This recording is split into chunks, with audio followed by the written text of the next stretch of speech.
தாய் தமிழ் உறவுகளுக்கு வணக்கம்.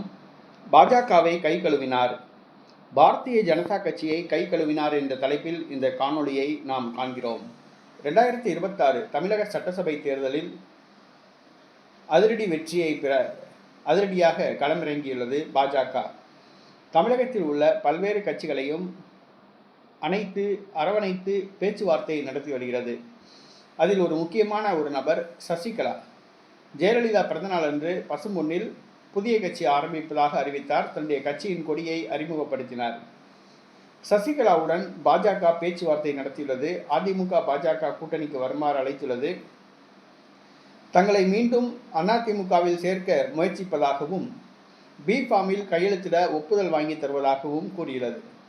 அதாவது அதிமுக வேட்பாளர்களுக்கு இரட்டை இலை சின்னம் வழங்குமாறு தேர்தல் ஆணையத்துக்கு அங்கீகாரம் கொடுக்கும் நபர் என்ற ஒரு அந்தஸ்தை தங்களுக்கு வாங்கி தருவதாக சசிகலாவுக்கு ஆசை வார்த்தை காட்டியது பாஜக. பி ஃபார்மில் கையெழுத்திடும் அந்த ஒரு முக்கியமான ஒரு அந்தஸ்தை வாங்கி தருவதாக தெரிவித்தது. மேலும் அதிமுக அவைத்தலைவர் பதவியும் வாங்கி தருவதாக அறிவித்தது. ஆனால் சசிகலா பாரதிய ஜனதா கட்சியை நம்ப மறுத்தார். கடந்த காலங்களில் பாஜகவிடம் நட்பு வைத்து ஏற்பட்ட கசப்பான அனுபவங்களை இன்னும் அவர் மறக்கவில்லை. பாஜக தன்னை கழற்றிவிட்டதை கைவிட்டதை மறக்கவில்லை. பாஜகவை நம்பி போவது வீண் என்ற முடிவுக்கு வந்துள்ளார்.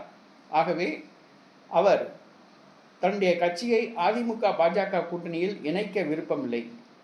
மாற்று கூட்டணியில் இணையவே அவர் விரும்புகிறார். பாஜக ஆசை வார்த்தை கூறியது. பாரதிய ஜனதா கட்சியின் ஆசை வார்த்தையை புறக்கணித்தார். சசிகலா பாஜகவை நம்ப தயாரில்லை. கடந்த காலங்களில் பாரதிய ஜனதா கட்சியை நம்பி வீண் போனதை அவர் நன்கு உணர்ந்துள்ளார். ஆகவே பாரதிய ஜனதா கட்சியை விட்டு விலக அவர் முடிவு செய்துள்ளார். மேலும் அதிமுக பாஜக இல்லாத ஒரு கூட்டணியிடம் தன்னுடைய கட்சியை கூட்டணியில் இணைத்து தேர்தலில் போட்டியிட விரும்புகிறார். ஆக பாரதிய ஜனதா கட்சியின் கனவு பலிக்கவில்லை.